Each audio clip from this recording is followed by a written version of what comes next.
एक बार फिर से हाजिर हूँ दोस्तों, आपके दिमाग को बूस्ट करने के लिए एक नए टॉपिक के साथ। आज की वीडियो में आप सीखने वाले हैं दोस्तों सिलेक्टर स्विच के माध्यम से मोटर को रिवर्स और फॉरवर्ड करना। दोस्तों आज इस टॉपिक में हम डिटेल्स में डिस्कस करेंगे, लेकिन उससे पहले आप लोगों का सपोर्ट मुझे नहीं मिल रहा है दोस्तों। मुझसे कोई गलती हो रही है दोस्तों तो मुझे अपना छोटा भाई समझ के माफ़ करें और मुझे सपोर्ट करें। आपका सपोर्ट मुझे मोटिवेट करता है कुछ बेहतर करने का। तो दोस्तों अगर आप मेरे चैनल पर नए हैं या मुझसे नए व्यूवर्स जुड़ रहे हैं तो फटाफट से मेरे चैनल को सब्सक्राइब कर दीजिए।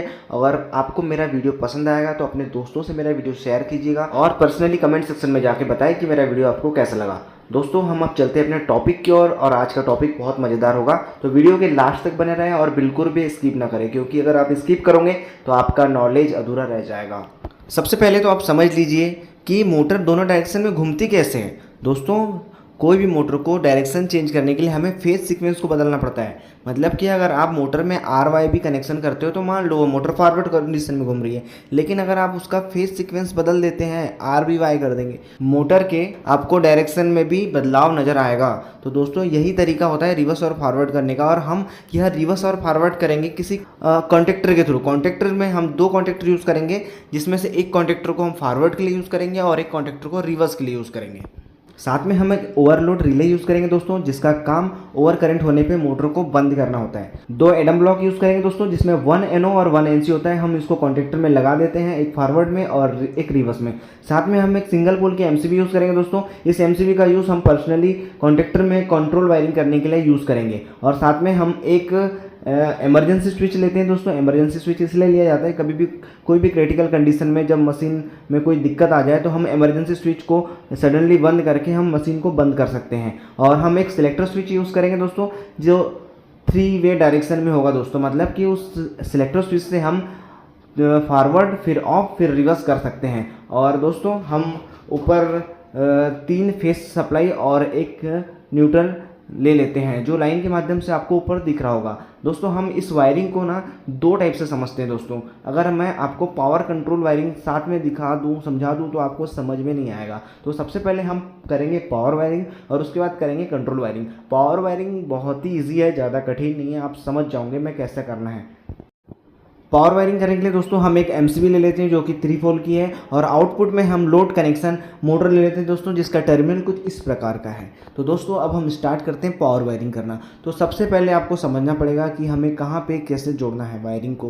तो MCB में सबसे पहले इनपुट सप्लाई 3 फेस दे देते हैं दोस्तों, और उसके बाद हम MCB के आउटपुट का कनेक्शन हम कॉन्टेक्टर के L1, L2 और L3 में करेंगे दोस्तों। मतलब फॉरवर्ड कॉन्टेक्टर के L1, L2, L3 में करना है, और उसके बाद उसी फॉरवर्ड कॉन्टेक्टर के L1 और L2 और L3 का कनेक्शन रिवर्स कॉन्टेक्टर के L1, L2 और L3 से करते हैं। अभी सबसे मेन इंपॉर्टेंट चीज़ दोस्तों यहाँ पर आती है, मोटर का डायरेक्शन चेंज करने का फंडा आप यहाँ जानोगे दोस्तों। तो आपके सामने जो 2 कॉन्टेक्टर दिख रहे हैं फॉरवर्ड और रिवर्स के लिए, तो फॉरवर्ड कॉन्टेक्टर के आउटपुट में दोस्तों T1 और T2 और T3 लिखा हुआ है। तो आपको वही सेम रिवर्स कॉन्टेक्टर में दिखाई दे रहा होगा दोस्तों। तो आपको क्या करना है, फॉरवर्ड कॉन्टेक्टर के आउटपुट के कनेक्शन रिवर्स कॉन्टेक्टर के आउटपुट में कुछ इस प्रकार से करना है कि फेस डायरेक्शन चेंज हो जाए। सबसे पहले आप फॉरवर्ड कॉन्टेक्टर के T1 का कनेक्शन रिवर्स कॉन्टेक्टर के T1 से कर देते हैं दोस्तों। उसके बाद हम फॉरवर्ड कनेक्शन के T2 का कनेक्शन रिवर्स कॉन्टेक्टर के T3 से करेंगे दोस्तों, ना कि T2 से। क्या समझे आपने? फॉरवर्ड कॉन्टेक्टर के T2 का कनेक्शन रिवर्स कॉन्टेक्टर के T3 से करना है, और फॉरवर्ड कॉन्टेक्टर के T3 का कनेक्शन रिवर्स कॉन्टेक्टर के T2 से करना है दोस्तों। यह फेस डायरेक्शन चेंज करने का यही सबसे मेन फंडा है। इसी से आपका मोटर फॉरवर्ड और रिवर्स दोनों कंडीशन में घूमेगा दोस्तों।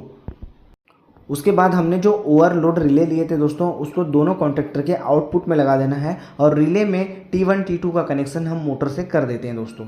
यह हो गया एक पावर वायरिंग दोस्तों, बहुत ही सिंपल था, जिसको आपको करना भी आसान होगा। जो आप बड़ी से छोटी से कैसे भी मोटर में आप इस टाइप का कनेक्शन कर दो दोस्तों, आपकी मोटर दोनों डायरेक्शन में घूमेगी। इसके बाद मैं पावर वायरिंग को हटा देता हूं दोस्तों यहाँ से, क्योंकि अगर मैं पावर वायरिंग और कंट्रोल वायरिंग साथ में करूँगा तो दोस्तों आपके समझ में आने वाला कुछ है ही नहीं। तो मैं पावर वायरिंग को इस डायग्राम से हटा देता हूँ। अब हम करेंगे कंट्रोल वायरिंग दोस्तों। तो हमारे पास जो कॉन्टेक्टर है दोस्तों वो 240 वोल्ट का है ना, तो जिसमें हमें एक न्यूट्रल कनेक्शन देना होगा दोनों कॉन्टेक्टर में। तो हम फॉरवर्ड कॉन्टेक्टर में लगे NOC कॉइल के A1 और रिवर्स कॉन्टैक्टर में लगे NOC कॉइल के A1 से न्यूट्रल कनेक्शन जोड़ देते हैं।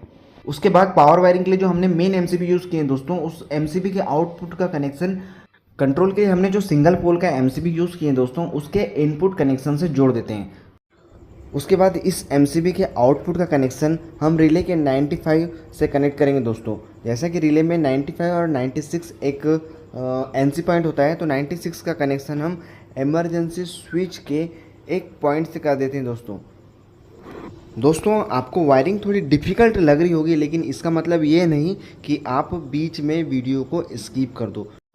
वीडियो के लास्ट तक बने रहना दोस्तों, क्योंकि वीडियो बहुत नॉलेज वाली है और अगर आप सच में काम में इंटरेस्ट लेते हैं, आप सीखना चाहते हैं, तो इससे बेस्ट वीडियो आपको कहीं नहीं मिल सकती दोस्तों। तो आपको वीडियो के लास्ट तक बने रहना है। अब हम चलते हैं आगे क्या करना है टॉपिक में। इमरजेंसी स्विच के आउटपुट का कनेक्शन दोस्तों हम जोड़ेंगे सिलेक्टर स्विच से दोस्तों। तो सिलेक्टर स्विच में कनेक्शन करने के लिए हम एक लूपिंग वायर लेते हैं दोस्तों। उस लूपिंग वायर को सिलेक्टर स्विच में दो ब्लॉक लगे हैं दोस्तों, NO ब्लॉक, तो उस NO ब्लॉक को शॉर्ट करना पड़ता है दोस्तों, मतलब एक लूप वायर से कनेक्ट करना होता है। तो हम एक छोटा सा वायर लेके उस सिलेक्टर स्विच के NO ब्लॉक को हम लूप कर देते हैं और उस लूपिंग वायर से एक वायर को हम कनेक्ट करते हैं इमरजेंसी स्विच में।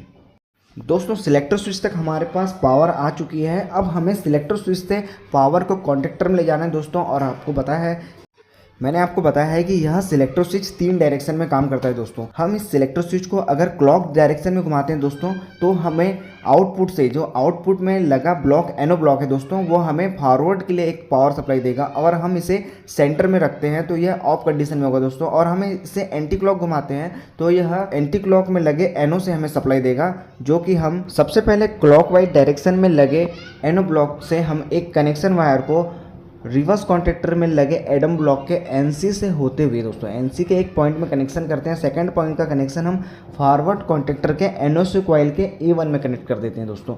और उसी प्रकार सिलेक्टर स्विच के एंटी क्लॉक डायरेक्शन में लगे NO ब्लॉक के सेकंड सिरे का कनेक्शन फॉरवर्ड कॉन्टैक्टर में लगे एडम ब्लॉक के टर्मिनल से करते हैं। और उस एडम ब्लॉक के सेकंड सिरे का कनेक्शन रिवर्स कॉन्टैक्टर में लगे NOC कॉइल के A1 से करते हैं। दोस्तों हमने प्रोटेक्शन के लिए दोनों कॉन्टैक्टर में लगे एडम ब्लॉक के NC से एक दूसरे के कॉइल को इंटरलॉकिंग कनेक्शन किया दोस्तों। यह कनेक्शन इसलिए किया जाता है ताकि आपका कभी भी दोनों कॉन्टैक्टर एक साथ चालू ना हो जाए। अगर दोनों कॉन्टैक्टर एक साथ चालू होगा तो शॉर्ट सर्किट का खतरा होता है दोस्तों, और डबल फेज शॉर्ट सर्किट होने से अच्छा खासा धमाका हो सकता है। इसलिए हमेशा प्रोटेक्शन के लिए इंटरलॉकिंग कनेक्शन करना होता है, जिसमें हमें अपोजिट डायरेक्शन में लगे कॉन्टैक्टर के NC से होते हुए जिस कॉन्टैक्टर को हमें चलाना होता है उसके NOC कॉइल में सप्लाई देना होता है दोस्तों।